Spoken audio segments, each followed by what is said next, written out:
What's up, everybody? This is Dan from the Fundamentals with yet another unboxing video. This time it is Guildmaster from Good Games Publishing. Yes, they published a fair few games that are, I would say, pretty good. Things like Funfair or its dark predecessor, Unfair. This is them getting into the fantasy-themed board games, working with Chris Anthony.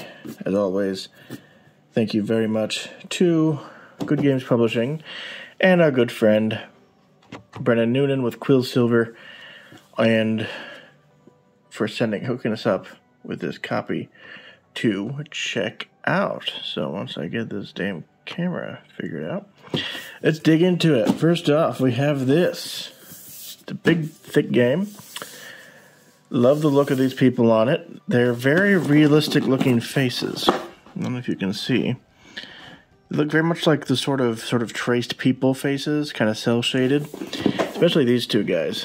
Those are definitely real people. But he's probably like a developer or something with a man bun. There's a lot of those in board games. Very diverse look already. Definitely did not go with white European fantasy as an exclusive influence on this. Ages 14 and up, 2 to 4 players, 60 to 120 minutes. Bigger game, slower game, possibly more complex game. Guildmaster. Master. All I see in Guild is laughter. Guildmaster.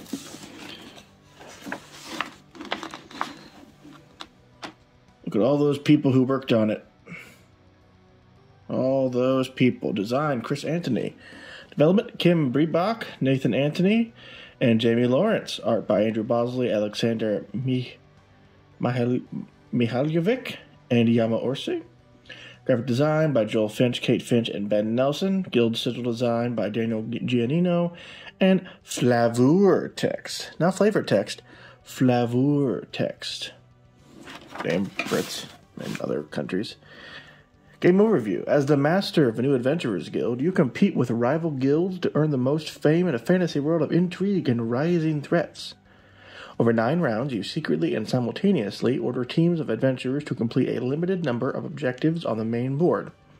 Combine abilities and skills to complete increasingly difficult contracts, which gain you gold and fame. You can also recruit more powerful adventurers, hire builders to upgrade your guild's ability to do more orders with bigger teams. But resources are limited, and your rival guilds plot to get what they need too. Your teams may have to conflict or negotiate and cooperate with rivals to share in the spoils. You may also miss out on some objectives entirely. So plan your orders carefully, weigh up risks and rewards, and work with and against your rivals as you compete to become the most famous guild in the land. Those are the components list. This is a thick book. Thick, several pages. There's a glossary. There's endgames. There's a short version. I always like that. There's dice probability. You know they're getting into nitty gritty. They know who they're really marketing at with dice probability. That's hardcore. Look at that. A chart. And then of course a quick start guide. Always helpful, especially if you're reviewing it. Sorry. Because it gives a real lot quicker way to start a game up, get things going, without getting too deep into the weeds. So, let's look. We've got guild ribbons. Oh, those fancy. Is there one? Let's see. Guild ribbons. There should be a blue guild ribbon, because those are... Let's see, those are guild ribbons. So we've got a red one with some kind of phoenix. That's very nice. An orange one bearing the sigil of Cerberus, perhaps. A green one with I think it's a mermaid. These are nice ribbons. I mean, they're not like the world's fanciest, but they are nice. We have, I think this is a contracts board. There might be other things. Hold on. Nope. Here we go. So, builders. the round, so it's kind of built to be it's a lot of stuff that's sort of in front of you and not as huge boards. You're kind of keeping track of things, keeping track of adventurers, adepts. The art's really nice in this. Again, it's very much a fantasy game, very warm, a lot of rich browns, but very nice. Okay, so let's look. So I think the box incorporates something into it. Does it? Let's see. No. Interesting. Okay, so we have these guild upgrades. You get more stables, a bigger mess hall, a bar. So those are things you can upgrade depending on who you're with. So here, these are the guild headquarters, I believe. These would be the lairs of the Medusa, the blue maybe? So they're kind of green and spooky, kind of a druidy look it looks like. Very witchy in a way as well. We've got, this is the Seregost people. They've got kind of a Tibetan kind of look to them. They've got the Tibetan prayer flags. They've got like pagoda, sort of from an East Asian kind of look to them. Ooh, there's their stables. We've got, so you put these in front of you like a DM screen. Oh dear. This is, oh, these guys are kind of going for like a tower, towers look. These are the mermaids people. Isn't that nice? Look at looming. A lot of water features too. And finally, the red team, the Phoenixes, or wherever they are. Very pink, sort of European houses. But on the back, you've got icons that show you gold cost, adventurers, skills, contracts, how to play the game, guild upgrades. That's really nice. I love when a game gives you a cheat sheet. Ah, okay. So, that was the Tempest Tide, or the mermaids. That explains the water features. Ooh, horses. The Goliath Guard. They're the Cerberus team. The Serpent Soul. We're missing their ribbon. And the Phoenix Flight. There we go. Alright. Let's look at, my god, there's some pieces in here. Okay, let's get it all out. Because I'm really curious. Ah, I think I figured it out. Have I? So this is, so before I get into this is the Tavern. Is that how it, oh, is it a divider? Oh, it's a divider, I think. You think? Does it just have the one? Just have the one slot? So there's a divider. Oh! Oh, isn't that cute? I don't actually, we'll figure out what that's for, but look at that. So there's two levels, kind of. But look, it's like a... Actually, that might not be intentional. I don't know if that's intentional or not. I don't know. I like it, though. It's like a table. That's sweet. That's fun. Does this come out? It does, but I don't know if it does. Anyway, let us look upon dice. For there are many dice to be rolled in this game of guilds. Come on. The little dice, the little plastic dice you get in a lot of games that use a lot of dice. They're fine. A little light. Click, clack, click, clack. And then we have, let's look in these bags. Look at this. Bags. So many bags. God bless them. You gotta love that. Everyone loves bags. 2 ways to make me love you as a company. 1, wooden pieces. 2, lots of extra bags. So here we have our different places we can put in. Let's see what we've got. Mess hall. Mess hall, mess hall. Stables, some monies, the library. Gives you logic, as it should. The armory. This is might. Yeah. Let's see, we've got the hideout.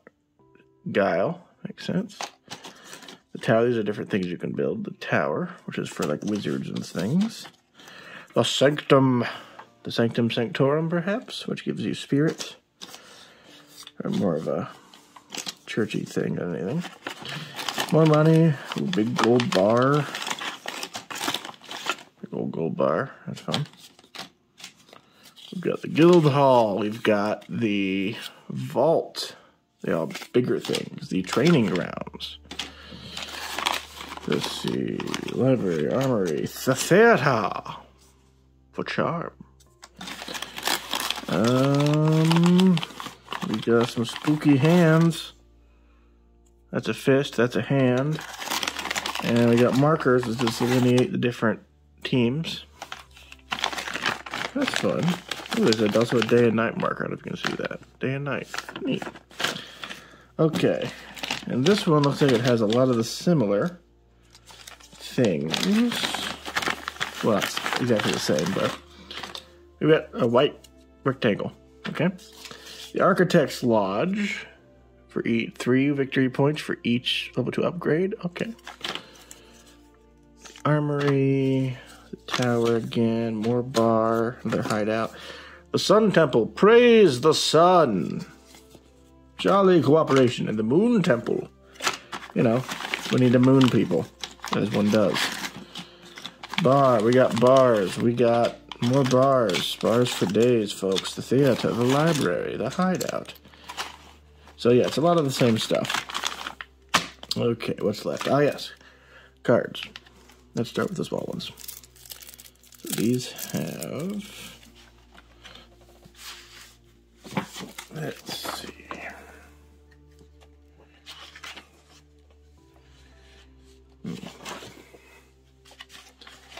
Let me see which is which so I can explain properly. I don't want you feeling lied to. So the little cards are these are order cards. You're just keeping track of order. But they're using card wrappers, so I love them. Third thing to make me love you. Card wrappers. Mostly for your benefit. They still sent me another ribbon. Bastards. Orders, all that kind of stuff. Nice cards, too. Let's see, we've got our quest deck.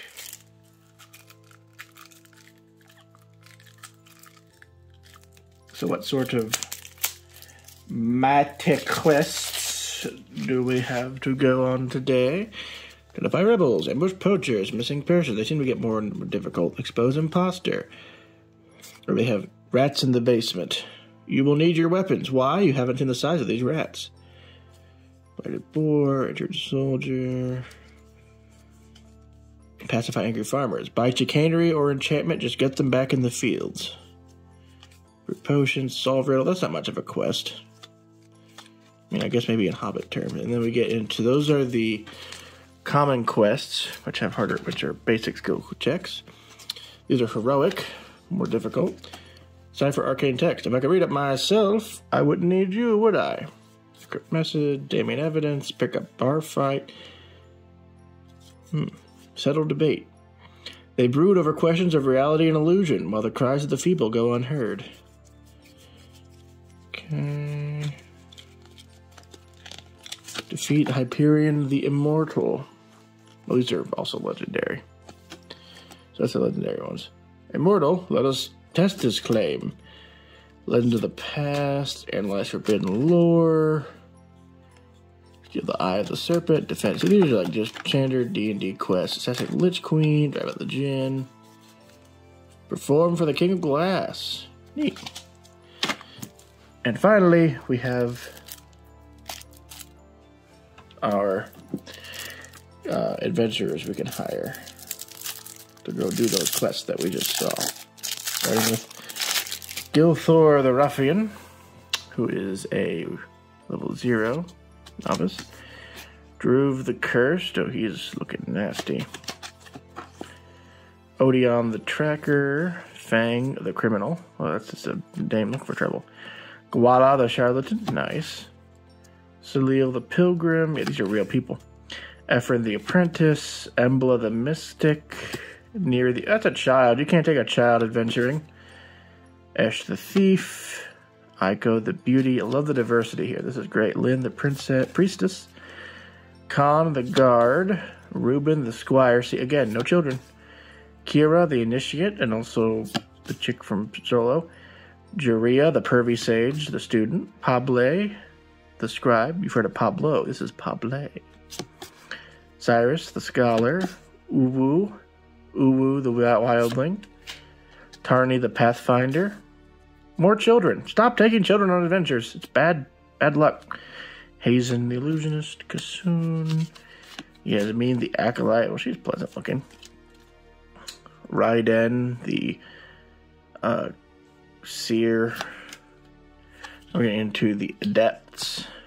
Khan, the legally distinct barbarian. IG, the shaman. He's got an owl and creator of the opera mask. Sishi, the captain. Nice. Nikhil, the ranger. He's got a spooky eye too. Oh, and they match. Isn't that cute? Barudi, the trader. Isaro, the exorcist. These all have different abilities, different scores you use them for skill checks. Basically, this is your party. It's an interesting mechanic. Devdan, the blacksmith. Flavia, the spell sword. Those are cool tattoos. Nadir, the detective. Lydia, she's sworn to carry your burdens. Pravat, the negotiator. Very obviously a real guy's face. Kazuko, the artificer. Zenobia, princess of Anne Hathaway. Magda, the witch. Not your wife. Basim, the steward. He looked disappointed in you. Lyle, the scout. Needs a haircut. Erin, the scoundrel. His face is too skinny for his head. Taimon, the cleric. Venju, the monk. Don't you hate it? Venju don't have hair. Josa, which I think is a group of people. She's a psychic. Kaimon, the alchemist man. Soki, the rogue. I like her. She looks fun. Aylin, you dancer. Eliza, the missionary. Now we're into heroes. Yeah, the weapon master. Ines, the battle mage. Nuri, the advisor. Hoagie, the sandwich. Ansel, the nobleman. Iniga, the heretic. That's a weird thing to have as your class, but hey, she's got a couple things. Mosi, I'm gonna mosey on over to the chieftain. Vatsana, the oracle. DJ Khalid, the scryer. Scarlet assassin. Tahira, the explorer. Wooji fix this? Wooji will fix this. He's a mender. Layla, she's got fucked up eyes. Layla. Dante, from Devil May Cry. Sigrid, the enchanter. Marok, the enforcer. These are legends.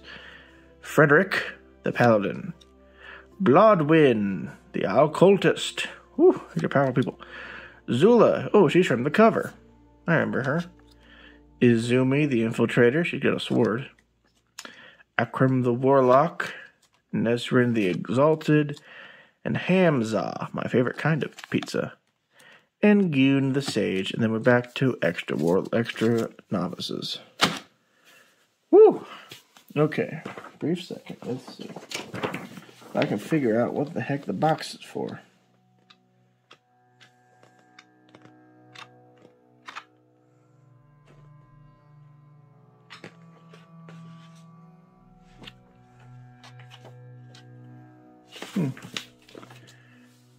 If I can tell what the box is for, if I figure out, I will put it in the link down below to tell you. So, that's a lot of game, but I will definitely give you a chance. I will check this out and give a full review on the fundamentals. But until then, happy gaming.